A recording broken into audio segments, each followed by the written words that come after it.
Welcome to the Farrell Sports Business Podcast, where I talk to leaders of the sports industry about entrepreneurship, leadership, innovation, and the business of sports. I'm the host, Matt Farrell. This week's topic is going in deep on something that most of us have probably done, is have a bet amongst friends. So now that's a growing business called peer-to-peer betting or even social betting. There's a company out there that's actually regulating and pulling some of those assets together to make it legal for me and a friend to play golf in two different states against each other, have a bet, or cornhole or darts. And so it's really fascinating. Not only the application of it and what's in it for the consumer, but we go into the regulatory side of what it took to get something like this to happen outside of fantasy sports, outside of betting on professional sports this weekend or whatever it might be. This week's guest, the CEO of D3 Sports Tech, Tom Naramore.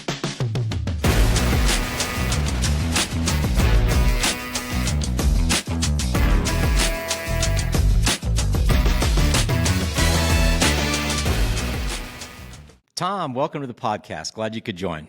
Matt, thanks for having me. I was really excited that you reached out and we got a chance to do this. Well, we played golf together a couple of years ago now, which we'll get to. But this is a fun topic about really a different take on sports betting and wagering among friends. So maybe give us a little context. D3 Sports Tech, what is it? D3 Sports Tech is a FinTech company. We have a digital wallet solution.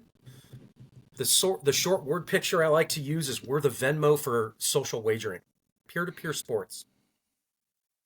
Treat me like a third grader, meaning you and I can kind of have an app and a mechanism that you and I can have a bet together. Exactly. We developed this software. We are a B2B solution. A platform as a service is the true nomenclature for it. Everybody's used to saying SaaS, right? Software as a service. But this is a true platform in and of itself.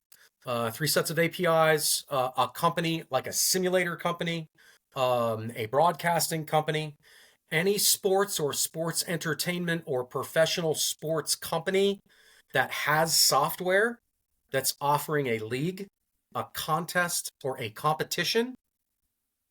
And the new frontier is players that want the top level experience. Players want to be able to win cash. They want to be able to play for something and win cash. The norm out there is win a driver, win a free soda, win a discount to that, right? Everybody's bored of that. People want to win money. When you add that layer or that feature of players wanting or that are going to win cash, there is a whole litany of compliance, legal, and regulation that come into play. State laws, federal laws, and all the financial laws, as well as the software distributors, otherwise known as the Play Store on Google and the Apple Store. They have their regulations as well that you have to abide by if you're pushing out a mobile or web app through their store. So there are a lot of spinning plates that we spent years putting this solution together, and it is now plug and play. Not to go too far into the commercial, but we are approved through Visa and MasterCard and the regulators to operate and settle a wager, meaning take a payment, escrow a wager between 2 or more players, and then pay out those winnings to the winning players or player in over 100 countries. So, again, this may be a rudimentary question, but I mean, people such as myself come in with a little bit of basis of understanding. I live in Colorado. It happens to be an online sports betting state. I'm familiar with the DraftKings and the FanDuels of the world. Yep. What did but that's different than you and I doing a skills wager contest between us. You play your course in California, I play mine in Colorado. What was that like to try to A, educate the market from an approval standpoint, or B, educate the market from a consumer standpoint of this is how this is going to work? Right. So first and foremost, 25 years software guy. I've had my software company for a couple of decades. Worked in the IT.com world from the mid 90s up through the bubble in mergers and acquisitions. And your specific question around compliance education, gaming and gambling education is where all this gray hair came from in starting in 2018. Um, I had no idea what I was getting into when I decided to build a mobile app back then, just for golfers, for my buddies. We wanted to have a cashless system to settle our side wagers as we played golf throughout the year. There's a whole backstory to that we can get into at some point if you want. But uh, when I started to build the mobile software, and that was the goal, to have a mobile app, I went out and I tried to license a wallet like this for use in the system. And the first thing that I learned was DraftKings, FanDuel at the time, and in the space of fantasy sports, online gambling wasn't really big back then. But fantasy was starting to tick up like crazy. And we'll go into the differences of those here in a second. I started to get educated on the different styles of wagering, if you will, or the different definitions from the legal and compliance world, the DOJ, Supreme Court, and then the states, and who, when you say the word gambling, what does that mean to those entities? You add the layer of doing it online, changes the playing field a bit. So my education started with all of that when I was looking to license a wallet for myself. I didn't want to build one. I wanted to license one. But I asked the 4 top providers at the time the 2 questions at the end of the interview. Can you give me a white label user experience, right? What does that mean? That means if I license this wallet supplier's wallet, if they can't give me a white label, I have to have their logo. They are a named entity within my ecosystem or my solution. My user is going to experience their brand, right? Right? I wanted to get away with that. I wanted to keep my own branding. The second one that I asked them, and by the way, these 2 questions across the board were no's. The second one, which was the biggest one I needed, was I wanted a single sign-on user experience. What does that mean? That means the end user downloads my D3 Golf app, right?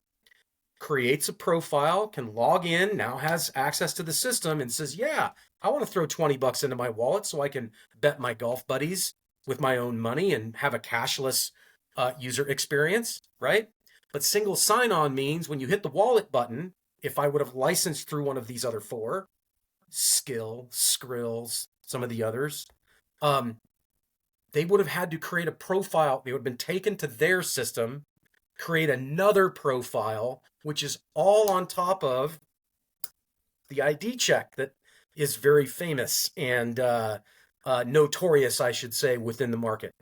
FanDuel, DraftKings, Caesars, right? If you're wagering online, and I'm specifically using that term because it covers everything from horse racing to online sportsbook to fantasy to what we do, which is a peer-to-peer skills wager. I'll get into that definition if you want in a minute. But Yeah, definitely. none of these companies could give me a white label or a single sign-on. Why did I want that single sign-on? Because of that ID check. That's a little bit, it's an extra step than your experience on Amazon, right? You want to buy something on Amazon, you load your credit card, you fill out what your credit card is, and bang, you go, right? Yes, they do a little tiny check behind, but you don't have to put your social security number in. You don't have to put your birth date. You don't have to, go through that ID check to be approved to make sure that you can play. Little quick side note, by the way, when I decided to build my own, which is what happened, I went to my engineering team, and which I've had for the same team distributed around the world, used the same 60 engineers for 15 years. They said, well, hey, why don't we just build our own? And like I said before, the joke where the gray hair came from. I'm like, all right, how hard can it be? Well, when we started to dig into these compliance things and figuring out what we had to build, luckily, I have worked with and built and managed lots of software for the law enforcement industry, from fed to state to local, be it local beat cops all the way up to the DOJ. So my first call was to a couple of contacts I had at the DOJ here in California. I said, hey, I'm thinking about building this app, and it's going to send wagering money back and forth between players. Are you going to come knock on my door and take me to jail? We will if you do this, this, and this. We won't if you do that, that, and that, right? So it was my first education of what the guardrails were, which then led to other interviews and other solutions that I've used proprietary in our system to then go get the holy grail in the industry, which is what's called a certification of controls. So I'm going to take a breath and pause right there. Well, there's a few directions. Just a huge amount of information there, Matt. So sorry about that, but no. I want to kind of break down a few things. I mean, because at the end of the day, that's, and I mean this in a good way, that's kind of how the watch is made. But if I go to my course on Saturday, I probably have my regular Nassau game, I have my skins game or whatever. And for the most part, a cash-based bet. When it comes to an app, the first thing people are going to ask is it legal? Mm-hmm. And that's a huge hurdle in my mind that you got over in at least 45 states, where you can kind of give some people a little peace of mind. Right. Yeah, for sure. So this conversation is a whole bag of worms, happy to jump into. But let me play the devil's advocate, which I wind up having this conversation almost on a daily basis, right? Yeah. Many of the golf, and we're just talking about the golf industry, right? We're working with cornhole leagues, we're working with dart leagues, we're working with all kinds of other industries and sports. The new word is sportainment now, right? And now I've got a meeting next week, the second meeting. There is a brand new streaming broadcaster that's growing like mad out of Texas in the professional sports world that I met last year, and they're now stood up. So looks like we're going to be forming another partnership with this streaming service who has licensed now streaming for many, many sports, pro sports teams.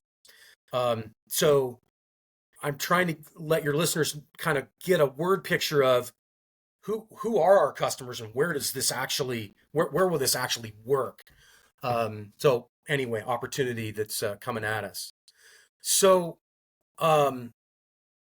your question, you're going to remind me again because I went off on, so well, it's the legal side, and I want to come back to your definition of peer-to-peer skills. Right, but what I was going to say was the whole Venmo issue, right? Yeah. I talk to people every day. They're like, well, we just Venmo back and forth, right? We settle our wages through Venmo. Please, please, please, please go read the EULA or the user contract for Venmo. They do not allow it. They will shut you off, ban you for life, which is what's happened to me. Ban you for life. You can't use PayPal or Venmo forevermore if they catch you doing it. Now, I've heard some rumors how this started. I'm not going to go there, but being a user that this happened to and also qualifying some other stories, Venmo is shutting off. I'm just going to use the word many. You can put how many zeros you want per day, but it is unbelievable how many that they are shutting off per day for settling wagers. In my case, I got caught up in a sweep.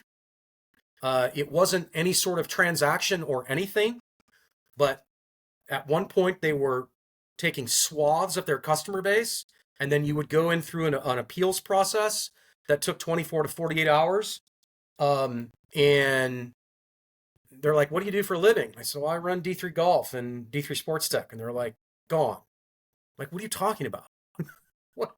I have nothing to do with it. I don't, nope, you're out. They didn't want anything to do with it. So for everybody out there that is utilizing Venmo to settle any sort of bet, wager, contest, anything, be very, very, very careful. Most people just lie. They say, "No, we here's groceries or whatever." All I say is good luck to you.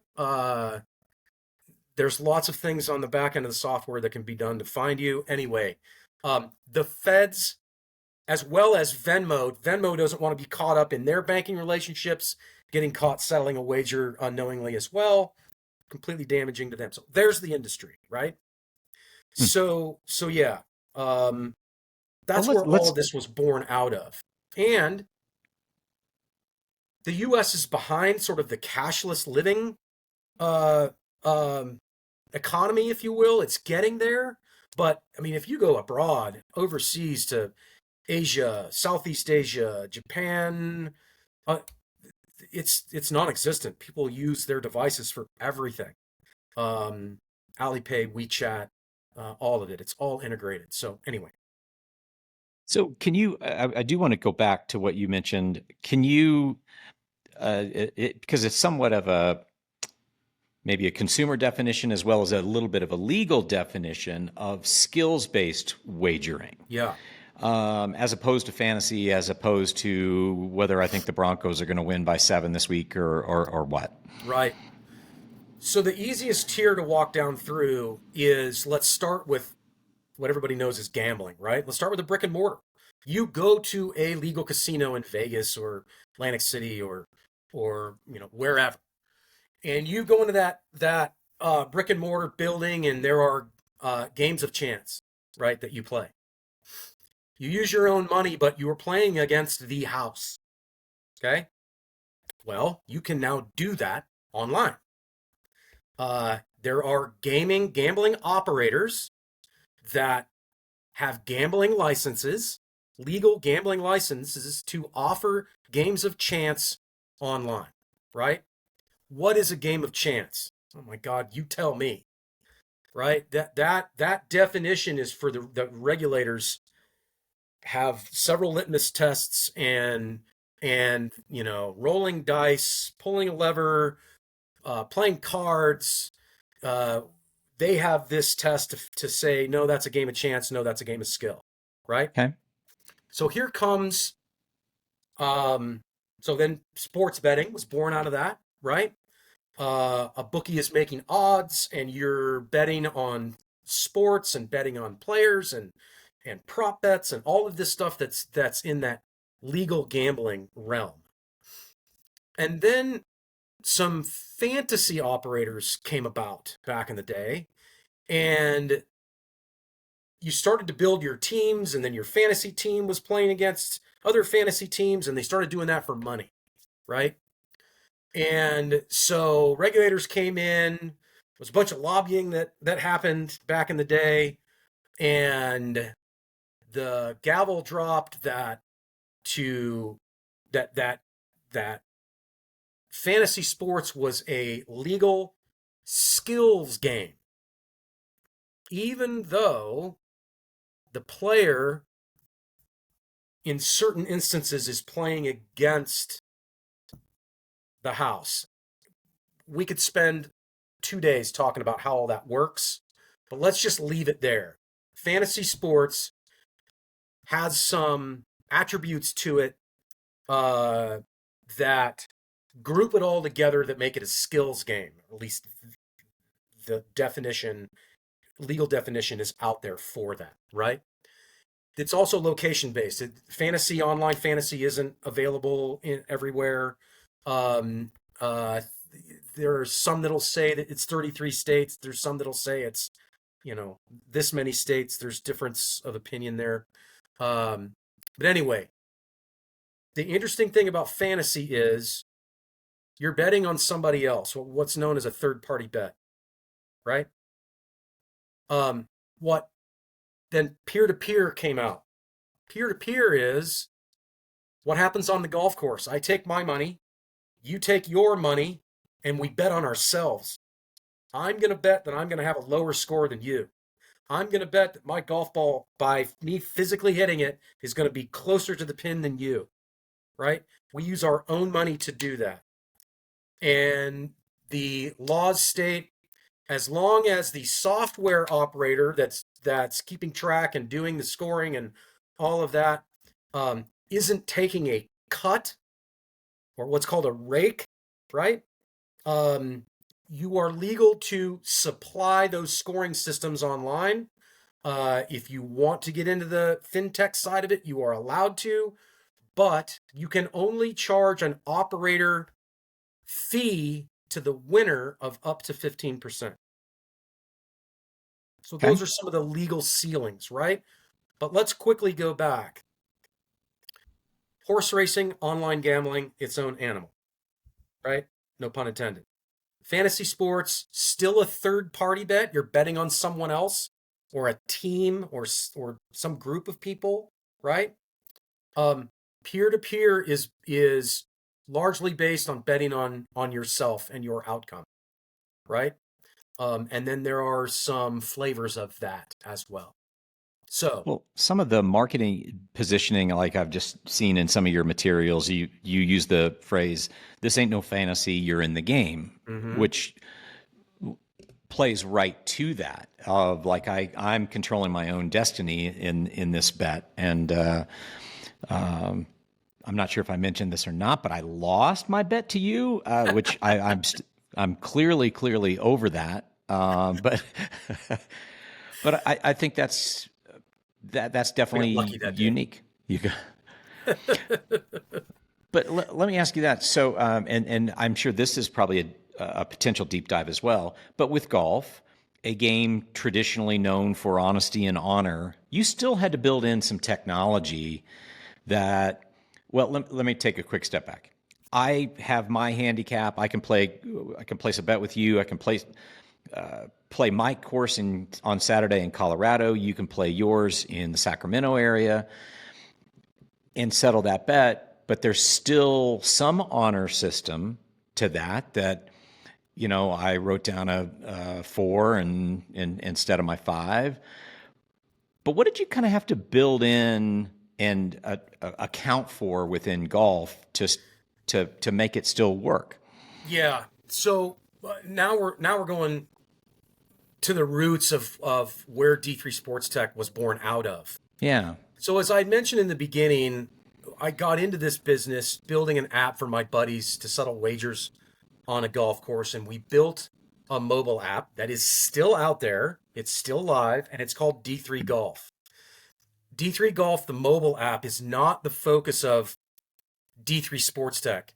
The D3 Golf mobile app was a direct-to-consumer mobile app, and we took the software and what we learned in those 3.5 years of operating that mobile app, which is the spirit of your question, which I'll answer here in a second. Yeah. But we pivoted the company in 2023 to a B2B. Our wallet is so unique that we are now licensing that wallet out to golf simulator companies, tournament companies in different sports that I mentioned before, right? So we are a B2B company.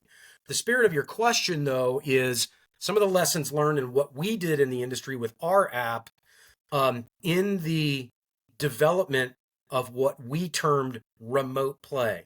We were the first ones to do it. I worked with the USGA to get the algorithms correct, because the first question that always comes up is, well, how do you keep people from cheating, right? Well, first and foremost, how do you keep your buddies from cheating you? Well, I'm with them, right? Oh, okay. So if you're not with that buddy, would he cheat? That's the question I always ask, and I get different answers, right? You'd hope not. Those 50 guys, all good. That dude over there, no way. I have to ride in his cart, right? So, however, then the market can somewhat self-correct. If I think you're fishy, Tom, let's have a beer later, but I'm not betting with you anymore. Yeah, and There's a little bit of self-correction, self-policing, right? correct. But what we did with the app specifically, and again, from a software guy looking and working with online poker systems back in the day as well, from a developer's standpoint, and anti-cheating mechanisms put in there. One of the things that we did was we developed it's not a handicap, but it is a handicap like number, right? And the poker systems do this, by the way, but they do it on the back end. They don't show it to the players, but the operators use it. And they score players because they watch them do what they're doing, and they give people a trust threshold, by the way. So anyway, what we did is I worked with the USGA, and I said, look, you currently with greengrass golfers, there are amateur tournaments where the players in that tournament, be them male, female, or be them different ages, in that same tournament, they use different tee boxes, right? Yeah. And the math that you use to calculate the course handicap that day is this math sequence, this algorithm, right? Yes. Okay. What if I put a relation to par calculation at the end of that? And she said, what do you mean? And I said, well, I've got software that I've built, and I want to play my uncle. I'm in California and he's in Georgia. And he's on his golf course and I'm on my golf course, and we want to be able to play a month apart. And I wanted the indexing to work correctly. And she said, oh yeah, that'll totally work. And she started to ask me some questions. She said, yeah. And she said, well, tell me about the spirit of your app. I said, well, this is all about side wagers, right? It's not about tracking your index. We don't care about tracking your last 557 irons and giving you trajectory and all. This is all about having fun and playing for something with your buddies, right? And she said, oh my God. Now, again, this was back in 2018. A lot in the world has changed since then with the USGA and software, and we can get into that if we need to. But she said, look, I know you're not going to have the exact handicap system that we do, but it's going to be similar. But she said, every single player in your system is going to be playing for money. I said, yep. And she said, I'm going to be curious at what that scoring index is.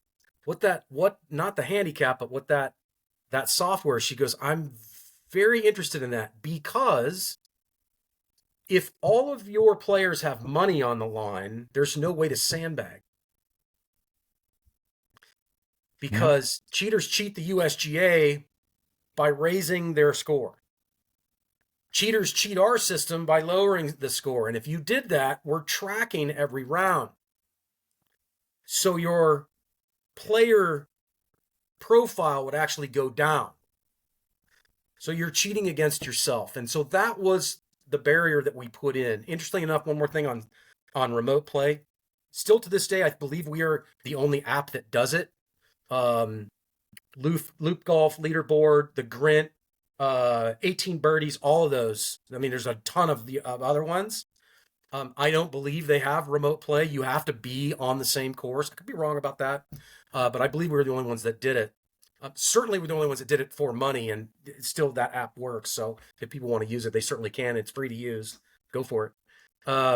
So maybe shameless plug time, Tom, and I'm not asking for anything confidential, but now D3 Sports Tech, the pivot that you made, what are use cases? What type of company would knock on your door? Yeah. So unfortunately, our first companies are going to go live Q1 2025, possibly the end of this quarter, but we will see what their development, where they are with that. And interestingly enough, it's not our software that's the hard part. That's the easy part. The industry is really interesting right now, at least in the golf world, the golf sim world, and other software providers. everybody's rebuilding. They're refactoring into Unity or some other game platform because this trend of gamification, players wanting to play for something, not just practice, right? Yeah. Is the new frontier, right? So, use case, golf simulator company. Closest to pin competitions, 3-hole competitions, stroke play, or any of the side games. Long drive, right? Leagues in South Korea is Crazy. mind-boggling. The size of it. It's in the millions of players. It's wild, right? Players over there join simulator clubs, not a golf club, right? Or as a secondary, but it's usually that's their golf club. Different ecosystem over there. However, it's coming here, right? Golf simulators, any sport team that you can think about. One of the things that we're working with our professional sports teams, they're very interested in additionally monetizing or increasing loyalty of not only the people that are the butts in the seats in the stadium, but also watching the broadcast. How do you do that? You do that through a mobile app, right? Name me a professional team that does not have its own mobile app, right? They're all doing e-commerce. Loyalty is the frontier for them. And we have a solution that then binds all of that commerce together, right? And what a better way to do that than with play. So think about sitting at halftime or between quarters at an NBA game and bloop on you insert the NBA team mobile app that you're sitting watching the game. A 3-question trivia contest comes up. Spend $1 to win 1,000. Answer these 3 questions. Get the 3 questions right. Be put into the second pool. Between the third and fourth quarter, we're going to have the finals. Now the next one is 5 questions, and you got to answer it within 30 seconds or whatever. There's all different ways but there's trivia companies and solutions that are doing this, right? Who wouldn't want to spend 50 cents to win $1,000 or whatever, right? So that's the style or type of use case that's out there that we've developed. That's awesome. That's okay. Where can people find more info? D3sportstech.com. You can find me, Tom Naramore, on LinkedIn. Do a search for me on Google. I'll come up, Naramore. You can see my name. Give me a shout. Partners at D3sportstech.com is our partner division. If you're interested to learn more, we can run people through demos and all that good stuff. So website, phone number, if you want to give us a call, 833-926-2238. That'll ring directly into the office, and they'll patch you through to me. I love it. Somebody might actually pick up a phone and make a phone call in this day and age. I love it. Novel concept. Tom, you're awesome, full of energy. I'll get back out to Sacramento and seek my revenge soon. Thanks for joining. I don't know, man. I think it's my turn to come to Colorado. Summer and fall in Colorado. That's the place to be. You're in. All right, man. Tom, Good. Thank you. Hey, appreciate you. Thanks so much. Tom is always a kick and just full of so much information, and just really takes the idea of sports betting amongst friends and really brings a business to it, and it's fun. So if you like this, please give it a review. If you're watching on YouTube, subscribe. I also publish some shorts on YouTube throughout the week. And check back on the archive of some of the past episodes, which I think you might like. Most recent is talking about corporate VIP hospitality and ticketing. And we even dive into some advice for job seekers on a couple of different recent episodes. And we work across all sports. The past topics have been pickleball, baseball, the Olympics. So thanks for listening and tuning in to the Farrell Sports Business Podcast.